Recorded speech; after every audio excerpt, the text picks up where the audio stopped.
খামেনিকে হত্যা করলেই থেমে যাবে ইরান ইসরায়েল যুদ্ধ, এমনটাই দাবি করছেন নেতানিয়াহু। অথচ এই বক্তব্যের ঘোর বিরোধিতায় ট্রাম্প। প্রশ্ন উঠছে, যুদ্ধ বন্ধে হত্যাই কি একমাত্র উপায়, নাকি এটি এক ভয়াবহ মোড়ের শুরু? শুক্রবার ভোরে আচমকা অভিযানে ইরানের সামরিক ও পরমাণু গবেষককে হত্যা করে ইসরায়েল। 4 দিনের মধ্যে ইসরায়েল দাবি করে তারা ইরানের আকাশপথ নিয়ন্ত্রণ করছে।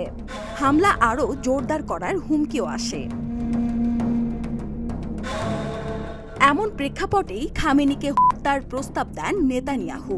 বলেন, এই হত্যা সংঘাত বাড়াবে না, বরং শেষ করবে। কিন্তু ট্রাম্প প্রশাসনের 2 সাবেক কর্মকর্তা রয়টার্সকে জানান, ট্রাম্প একে বিপজ্জনক মনে করছেন। ট্রাম্পের ভাষ্য ছিল, ইরান এখনো কোনো আমেরিকান হত্যা করেনি, তাই রাজনৈতিক নেতৃত্বকে টার্গেট করা উচিত নয়।